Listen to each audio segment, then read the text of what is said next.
导游，谢谢。谢谢，拜拜。好，我们先来看一下俗命呢，他不但在自己的部落里面深耕自己的文化，想要让全台湾人听到阿美语的歌声之外，他还带了自己的文化到了日本，一起来看一下俗命在日本的照片。哇哦，这是哪里？这是先在台湾表演，然后说我在台湾表演的时候，先都带部落的弟弟妹妹一起跟着我去感受一下，大家一定会喜欢原住民的歌声，一定会喜欢，我们要对我们自己文化有自信。对，所以这个呢，是去日本的冲绳音乐节的现场。哇哦，好酷哦！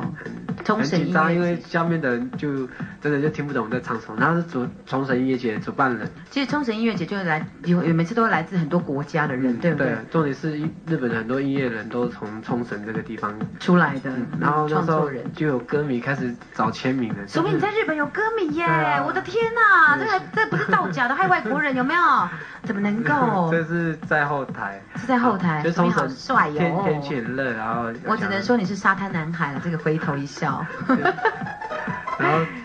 然后那时候我还穿传统服表演，对，然后吹笛子，然后我觉得原住民乐器应该也要有机会被大家听到，对，没错。然后就有一个电影的活动，导演也带我出去跟北海道的爱奴族一起交流，是，那时候我都穿传统服出去，跟传统服出去，对对对，哇哦，很多人呢，好紧张，而且是电影院里面来听表演，很特别的，就是有点像一边讲一边唱，对不对？然后让大家了解台湾的原住民。爱奴族是他们那边日本唯一的原住民，对他们也在做了一个传统乐器跟表演。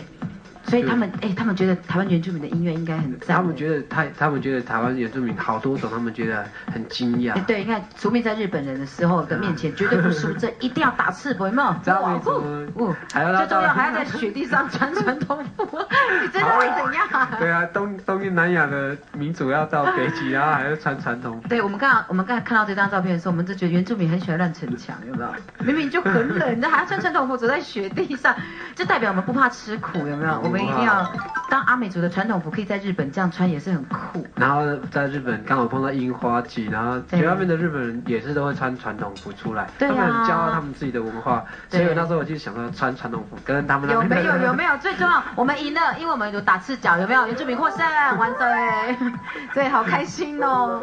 所以你在日本人也觉得我们的传统服很美，对不对？对啊，他们也没看过，他们觉得很好奇，然后会问很多，然后我觉得这时候就可以给他们一些文化分享，对，分享。哎，真的好聪明哦。然后在表演的时候，就一个人哦，就带所有的日本人朋友来跳舞。然后马里古拉那时候有200多人呢，一个人同志，不是同志啊，就是分享一个舞蹈。最重要的是你一个人跟200多个人带他们跳阿美族的舞蹈，对不对？现场呈现，把他们教会了。好感动又疯狂，有没有？所以我们的文化可以从一个小小的点就出发。